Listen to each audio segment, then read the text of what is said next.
Mendonça, sou psicóloga, psicodramatista, terapeuta, sou mãe, esposa, dona de casa, assim como você que está aí me assistindo agora.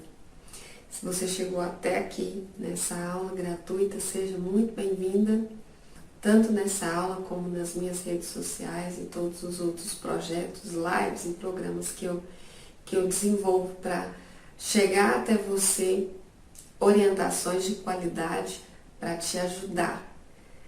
O meu propósito é ajudar mulheres, ajudar mães a se sentirem mais felizes, mais realizadas nos papéis que desempenham, nas suas relações. Então, vamos lá. O assunto de hoje é birras. Como a gente faz para acabar com as benditas birras? Como lidar com o comportamento de birra infantil?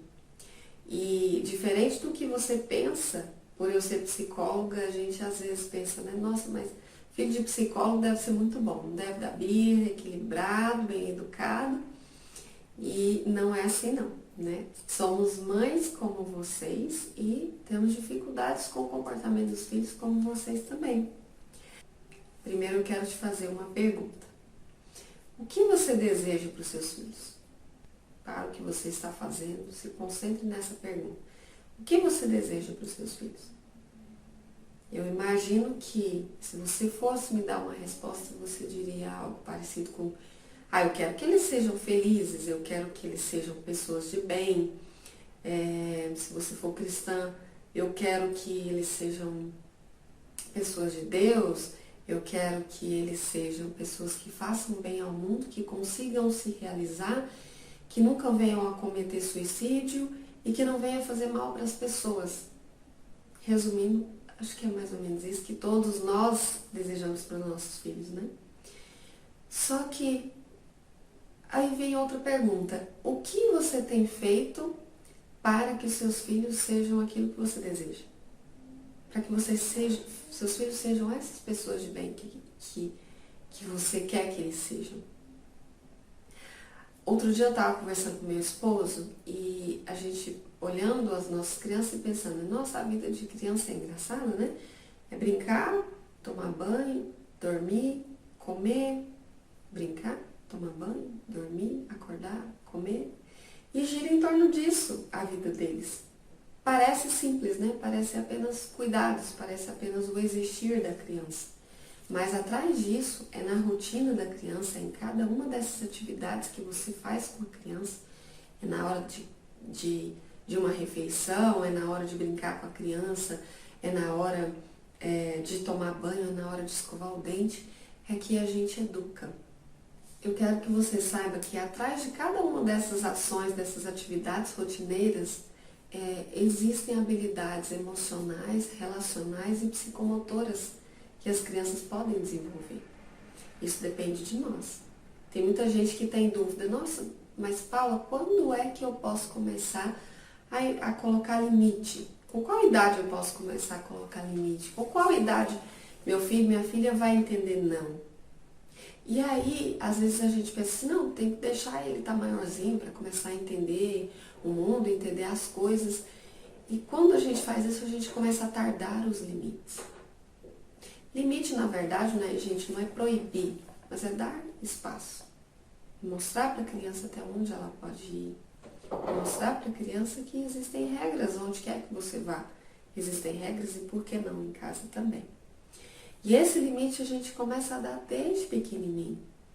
Os nãos que a gente vai falando é desde pequenininho. A criança, ela nasce como uma tábua rasa, branca.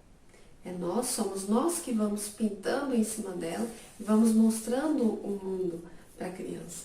Então, o não também é algo que a criança não sabe o que é. Quando a gente fala não, a criança imita, né? Começa a fazer com o dedinho, balança a cabeça, mas ela não sabe ainda o que é. Como ela vai saber o que significa o não? Através do nosso comportamento. Então, por isso, devemos ser coerentes. Então, quando a gente fala não para a criança, a gente tem que cumprir esse não para que ela possa começar a internalizar esse não dentro dela. Mas vamos lá, o que é birra? Primeiro, para eu entender birra, eu preciso entender o que é o choro. Porque o comportamento de birra ele se inicia pelo choro. O choro nada mais é do que a primeira habilidade que a criança tem para se comunicar. Como é que o bebê se comunica com a gente? Como é que ele se comunica com o mundo? Através do choro. Se o bebê não chorasse, para mamar, quando sente dor, quando está com fome, quando está sujo, quando está com dorzinha de barriga, se o bebê não chorasse, ele morreria. Então, ele chora para que nós possamos atender às necessidades dele. Mas o bebê começa a crescer e ele vai ganhando habilidades na linguagem gestual e na linguagem verbal. Só que eles ainda continuam com aquele comportamento primitivo de chorar. E aí aparecem as birras. O que são as birras? Nada mais são do que a vontade de que nós façamos o que a criança quer. Aquilo que ela acha que é o melhor para ela. Então a criança quer que a gente ceda ao que ela quer. Por isso ela chora. E junto com o choro vem o comportamento gestual, né? Então é onde ela se joga no chão, é onde ela sacode, onde ela quer bater, onde ela puxa o próprio cabelo, onde ela joga o brinquedo. Então é uma forma de dizer o quê? Estou me sentindo frustrado. O choro nem sempre ele significa sofrimento. Esse é o principal problema, a gente achar que sempre o choro tem a ver com sofrimento. A criança, quando ela se sente frustrada também, ela chora. Por quê? Porque é o jeito que ela tem de se comunicar. Nós adultos, às vezes, quando nos sentimos frustrados, às vezes a gente chora. Mas a gente mostra, a gente fica emburrado, ou a gente fica raivoso, ou a gente grita, ou a gente xinga, ou a gente chora, ou a gente fica quieto. Mas a gente tem uma forma de lidar, né, com a frustração. E a criança tem a forma dela de lidar, é fazendo birra, né?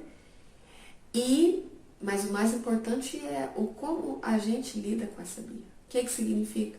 Todas as crianças fazem birra? Sim, todas as crianças. Filho de rei, filho de psicóloga, filho de professor, todas as crianças fazem birra. Então, o comportamento de birra é normal. Essa frustração ela é normal.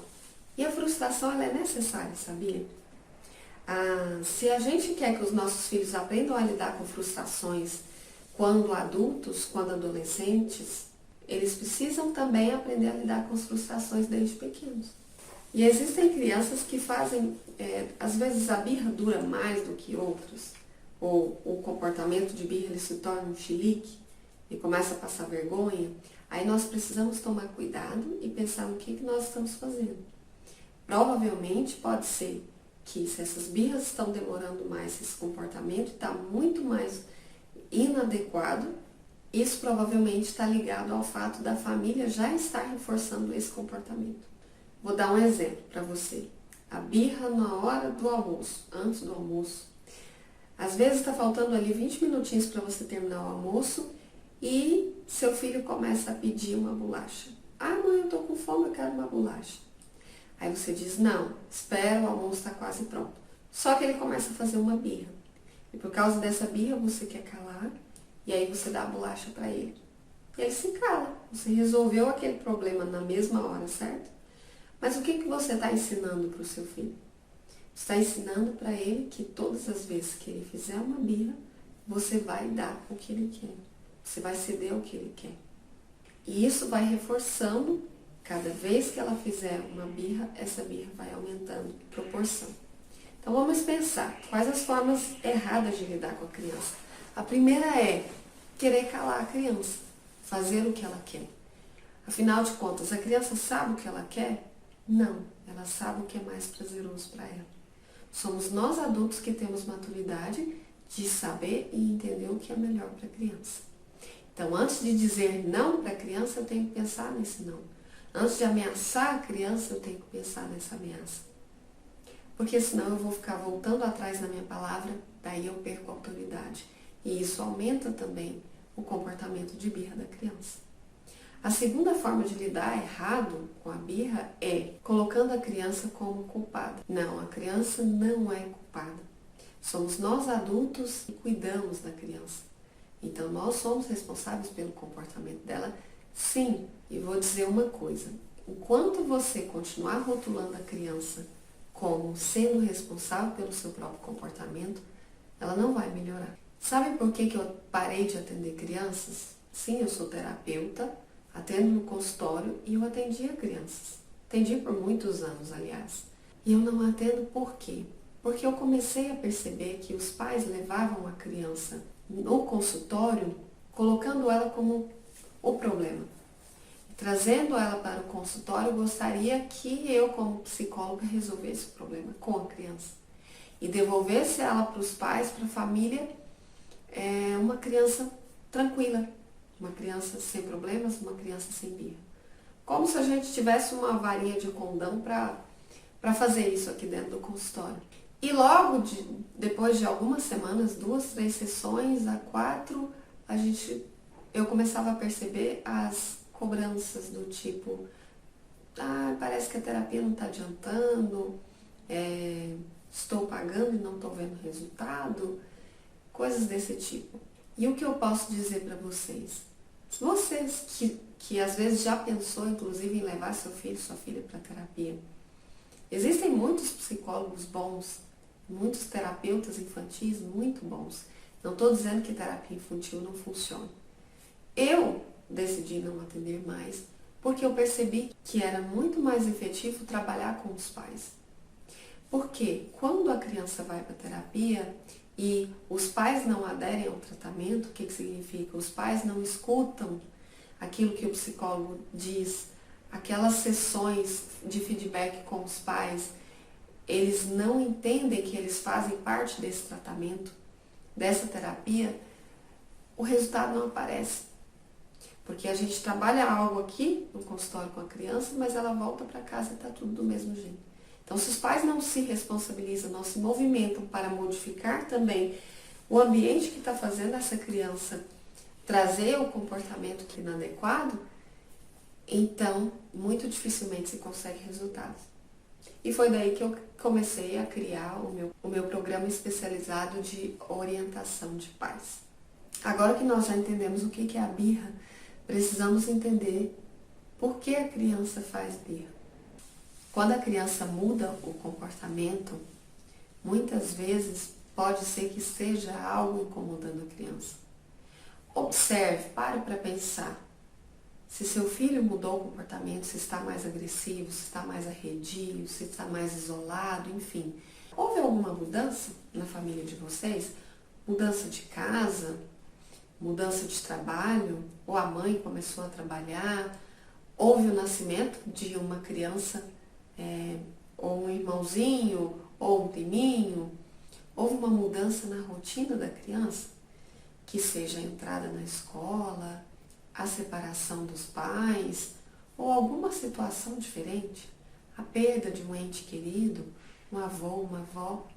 Observe se teve alguma mudança recentemente na casa de vocês. A criança pode estar demonstrando esse comportamento por causa disso. Então, quando a criança muda o comportamento e começa a dar trabalho, às vezes a criança não fazia isso, começa a dar trabalho, jogar brinquedo, quebrar as coisas, gritar muito, chorar constantemente, significa que tem algo de errado. A segunda coisa é observar o próprio temperamento dos pais. Tem muitas famílias que às vezes me dizem, nossa, mas fulaninho é tão nervoso, fulaninha é tão nervosa, nossa, fulaninho já tem um temperamento, né? Já tem vontade própria. Eu pergunto, né? Como que é os pais? Como é você, mãe? Como é você, pai? Tem alguém ansioso em casa? Tem alguém que é nervoso em casa? Tem alguém que grita? Tem alguém que bate porta? Porque, de fato, a criança vê, a criança faz.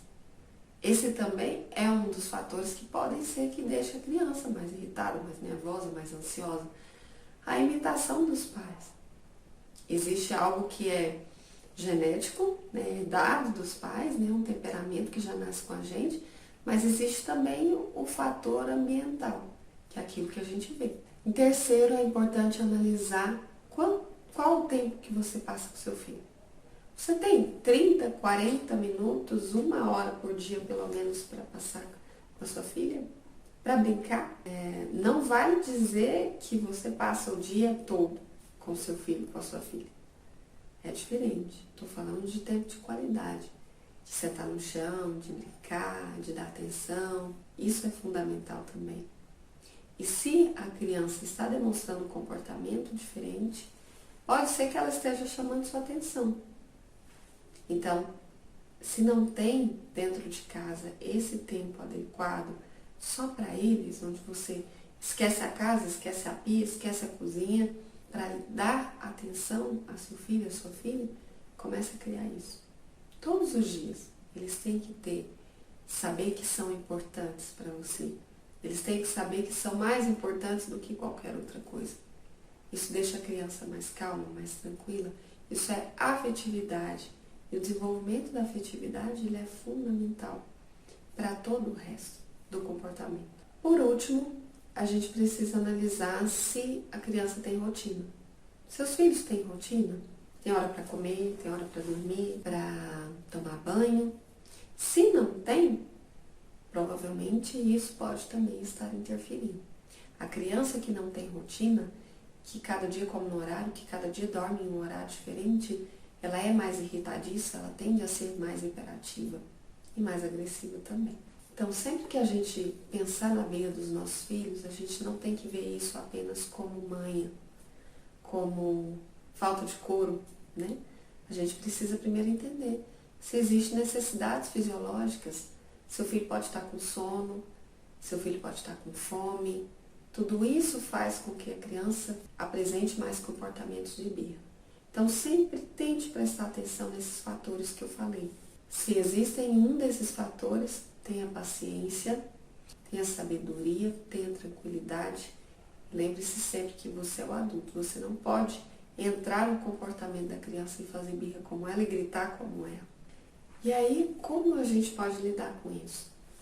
Eu aprender a lidar com o comportamento de birra, gente, não significa que essa birra vai passar. Ah, meu filho vai parar de fazer birra? Depende. Se for uma criança muito pequena, ainda não. Se eu vou ensinando ela um comportamento mais adequado, aos poucos essa birra vai diminuindo e ela vai demonstrando mais maturidade para lidar com as frustrações. Agora, do contrário, se eu vou reforçando cada vez mais, o comportamento de birra para uma criança pequena é bonitinho, não é? Todo mundo ri, todo mundo acha engraçadinho. Mas essa criança, ela vai crescer. E esse comportamento que era uma birra, ele vai se tornar muito pior. Quando a criança está demonstrando que está frustrada e começa a fazer uma birra, a gente pode, em primeiro lugar, eu não posso voltar atrás na minha palavra. Voltando à situação que eu falei da comida, então, se eu falei, não vai comer bolacha agora, está quase na hora do almoço, você pode esperar um pouco, eu tenho que manter o não que eu falei. Se eu disse, não, nós não vamos no parque hoje porque está chovendo ou porque já está tarde, eu tenho que manter a palavra. Então, aquilo que você fala, quando você diz não, você tem que manter. Ah, mas se ele começa a chorar, se ele começa a dar birra, se ele começa a gritar, você deixa. Aquilo que eu falei que é errado, é eu tentar parar a birra na mesma hora, tentar calar a criança. Não, a criança, se ela está frustrada, ela tem o direito de mostrar a frustração dela. A gente não pode impedir a criança de se expressar, de expressar sentimentos. Aí se tornam adultos que engoliram um monte de coisa e se tornam ansiosos e depressivos e não conseguem nem chorar, porque quando eram pequenos os pais não permitiam chorar. Então você pode deixar a criança demonstrar que ela está frustrada, ela tem direito. Então, por exemplo, se a gente vai no parque e na hora de sair a criança começa a chorar e fazer birra, você pode dizer, olha meu filho, eu te entendo, você está frustrado, mas a gente volta outro dia, agora nós temos que ir embora. E aí vocês vão. A criança vai chorar até ela se acalmar. Espere. Uma outra questão também que não é legal é a gente tentar conversar com a criança ou brigar com a criança no momento em que ela está dando uma birra. Às vezes a criança está gritando, está esperneando por causa de algum brinquedo ou alguma situação e eu fico ali tentando conversar. Ou tentando brigar, ou tentando gritar. Quanto mais eu gritar, quanto mais eu falar, mais a criança vai chorar. Então, espere. O ideal é esperar. espere ela acalmar, espere o comportamento sanar, espere o choro passar. Aí você pode fazer alguma coisa. Abaixar na altura da criança, conversar, explicar que você não gostou, por que ela não pode fazer birra e por que você disse não. Então, a melhor forma de lidar com a birra é eu deixo com que a criança demonstre que ela está frustrada, espero com calma, porque afinal de contas eu sou adulto, eu tenho maturidade, e depois eu converso. Tudo são fases e toda fase passa. Se você já tem esses comportamentos que eu orientei, significa que você está fazendo a coisa certa. Se você mantém sua palavra, se você não fica ameaçando coisas que você não vai cumprir, se você é coerente, provavelmente você está agindo da forma certa. Então, continue agindo assim. Essa fase, ela vai passar. Então, vamos lá. No vídeo de hoje, a gente falou sobre o que é a birra, sobre como lidar com o comportamento de birra, sobre as formas erradas de lidar com o comportamento de birra, as formas corretas de lidar com o comportamento de birra e entender a birra da criança. Eu agradeço para quem esteve até aqui. Um abraço, fique com Deus.